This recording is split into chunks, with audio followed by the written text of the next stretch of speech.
Над тихим пригородом Чикаго, где аккуратные домики прятались в тени кленов, Дэвид Хантер стоял у входа в муниципальный приют для животных. Августовское солнце раскаляло тротуар, но он почти не ощущал жары, слишком погруженный в собственные мысли. Сегодня его сыну Итану исполнился ровно год. Вместо праздничных хлопот Дэвид искал способ подарить семье хоть немного света в их непростое существование. Год назад все казалось совершенно другим. Дэвид и его жена Лаура готовили грандиозный праздник для своего первенца. Заказали торт в форме жирафа, купили массу развивающих игрушек, пригласили друзей с детьми. Но судьба распорядилась иначе. Роды начались внезапно, на 32-й неделе. Дэвид до сих пор помнил каждую минуту той ночи. Звонок Лауры прямо с работы, сумасшедшую гонку по ночным улицам до госпиталя, бесконечные часы в приемном отделении. Схватки были тяжелыми. Врачи предупреждали о возможных осложнениях, но никто не мог предугадать, насколько все окажется серьезно. В родильной палате царило напряжение. Ритмичные сигналы мониторов смешивались с командами докторов и тяжелым дыханием Лауры. После 18 часов мучений на свет появился их долгожданный сын. Первый крик Итана прозвучал как музыка, но радость длилась недолго.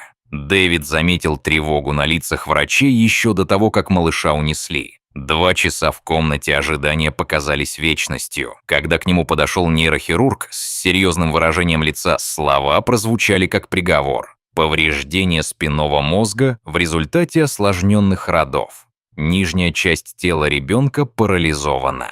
Врач говорил про реабилитацию, современные методики, но Дэвид слышал только одно. Как сказать об этом Лауре? Следующие месяцы превратились в бесконечный круг больниц и процедур. Утренние перевязки, дневные консультации, вечерняя физиотерапия. Дэвид метался между архитектурным бюро и госпиталем. Но самым тяжелым стало состояние Лауры. Послеродовая депрессия, усугубленная диагнозом сына, превратила некогда жизнерадостную женщину в бледную тень самой себя.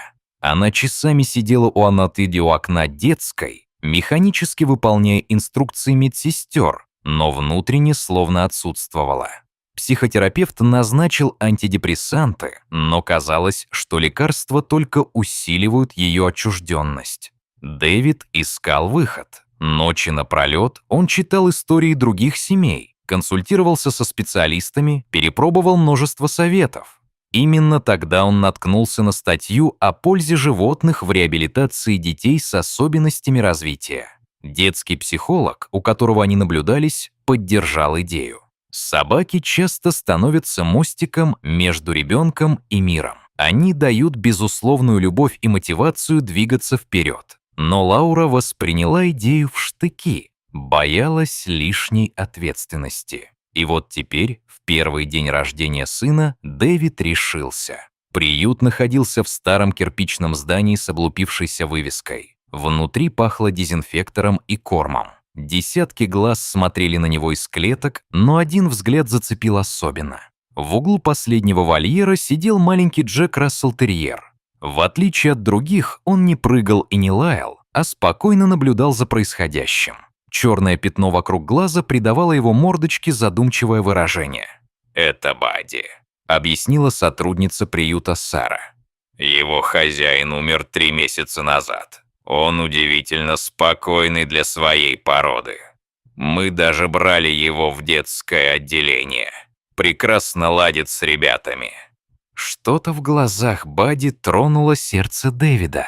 Он провел с ним почти час, наблюдая за поведением.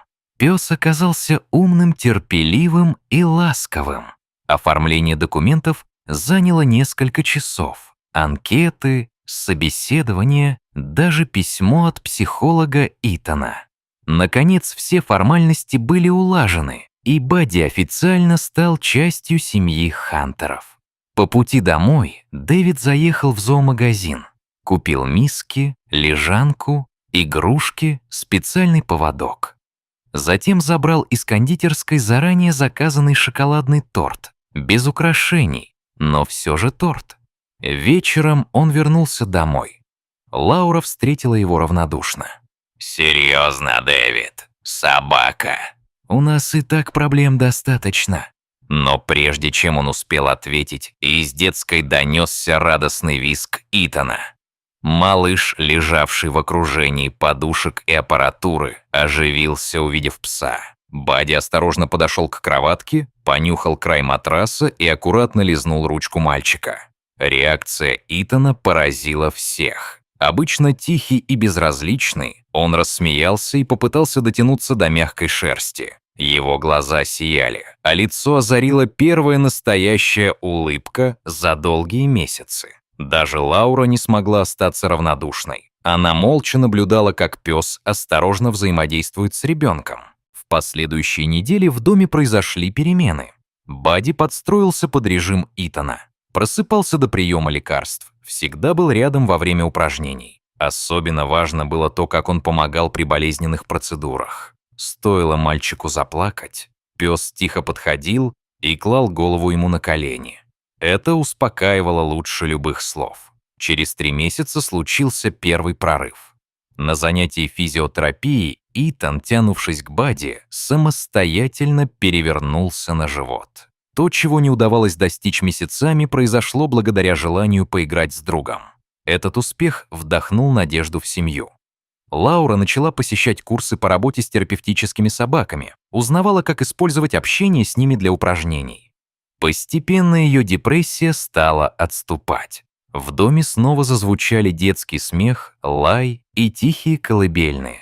Жизнь ожила.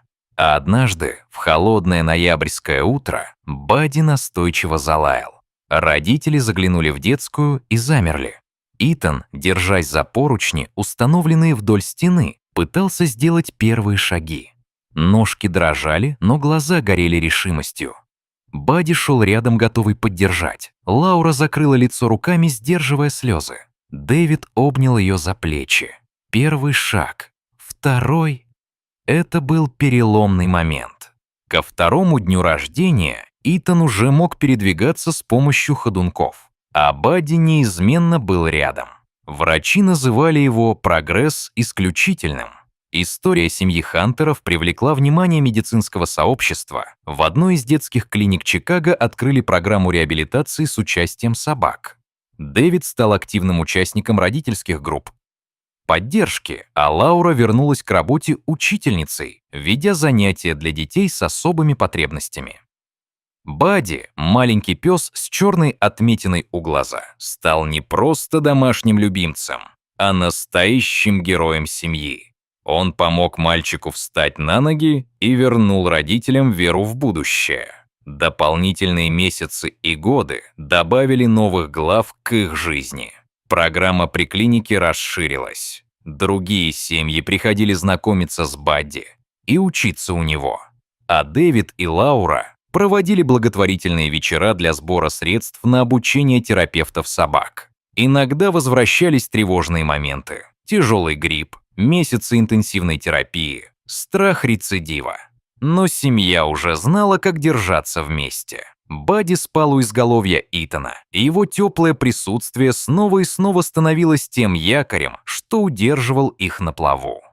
Несколько лет спустя, на ежегодном городском фестивале здоровья, Бадди вместе с Дэвидом и Итаном вышли на сцену.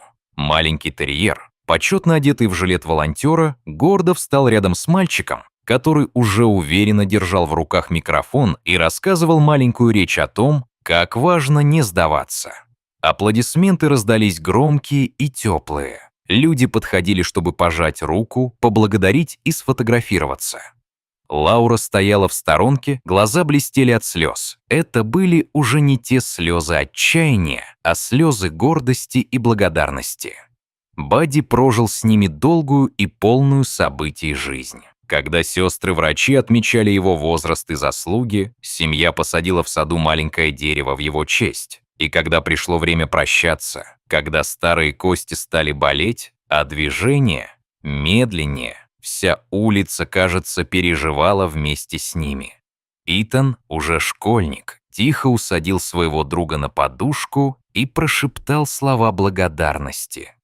Семья знала, что никакая собака не заменит человеческого тепла полностью, но Бадди подарил им то, что было нужно больше всего — веру, надежду и повод продолжать идти вперед. История Хантеров разошлась по социальным сетям и газетам не как сенсация, а как тихий урок человечности. Иногда именно простое живое существо становится мостиком между отчаянием и новой жизнью.